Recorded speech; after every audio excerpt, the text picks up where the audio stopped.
Après avoir testé des produits de chez Logitech, nous revenons sur SteelSeries, la reine des manettes pour iOS, enfin testée chez le MyNoStuff.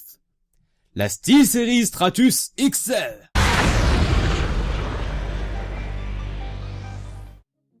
Intéressons-nous tout d'abord à l'unboxing de la boîte. Une fois ouverte, vous découvrirez la manette Stratus XL Gaming Controller ainsi que 2 piles alcalines AA qui vous permettront une autonomie de 40 heures sur la manette.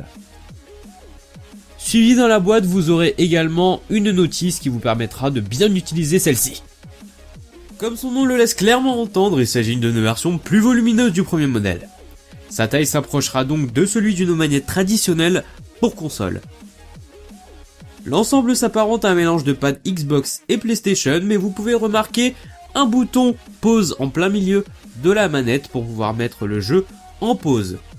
Bouton très pratique d'ailleurs. Vous avez également 4 boutons d'action A, B, X, Y, 4 gâchettes sensibles à la pression, ainsi que 2 sticks analogiques côte à côte et une croix directionnelle située au même niveau que les boutons d'action. Soulignez également un petit bouton poussoir on-off pour pouvoir allumer ou éteindre la manette pour faire un petit peu d'économie d'énergie. Vous avez sur un côté supérieur de la manette un bouton d'appareillage Bluetooth car elle fonctionne en Bluetooth, ainsi qu'un bouton pour vérifier le niveau de batterie. Le seul petit bémol de cette manette est son manque d'originalité. Effectivement, en voyant les différents plans, vous pouvez vous rendre compte qu'elle ressemble énormément à la manette d'Xbox One. Effectivement, la manette Xbox One est très ergonomique, ce qui nous permettra de deviner que la Stratus XL l'est aussi, mais en tout cas, nous pourrons souligner ça.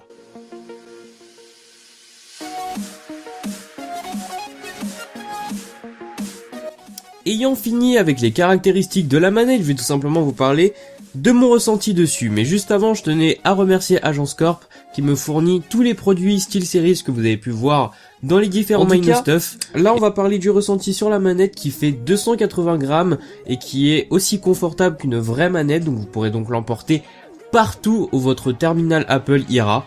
Donc elle est très simple d'utilisation. Vous aurez juste à la connecter en Bluetooth à votre terminal Apple, il n'y a pas de souci là-dessus. Si ça ne fonctionne pas, il faudra appuyer sur le bouton d'appareillage Bluetooth pour bien la configurer. C'est vraiment comme une manette d'Xbox 360 ou de Xbox One, mais pour iOS. C'est vraiment super facile d'utilisation. De toute façon, vous avez la notice que je vous ai montré au début dans le petit unboxing.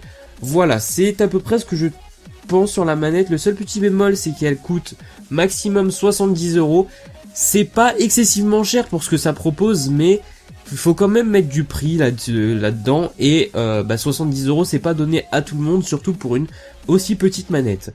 Le plus bas prix que j'ai pu voir, c'était sur Amazon à 62,50 €. Donc tous les liens seront dans la description pour les petits curieux et ceux qui voudraient s'en procurer une. En tout cas les amis, pour ceux qui chercheraient les jeux auxquels je joue actuellement dans les plans, je vous les mets dans la description ou bien sur l'écran, ça dépendra de mon montage. En tout cas, encore une fois, merci à tous. Et moi, je vous dis à la prochaine pour de nouvelles vidéos. N'hésitez pas à liker et me suivre sur les autres réseaux sociaux. N'hésitez également pas à commenter.